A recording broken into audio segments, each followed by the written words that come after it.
Before you begin, remove the access panel. Removal.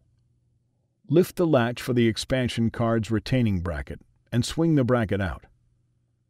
Press down on the latch for the PCI by 16 slot on the motherboard if removing a card from the PCI by 16 slot. Carefully pull out the expansion card.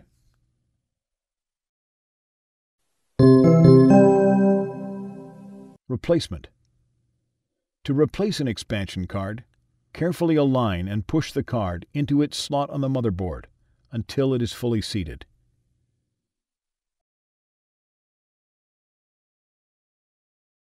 Rotate the expansion card's retaining bracket back into place to secure the card.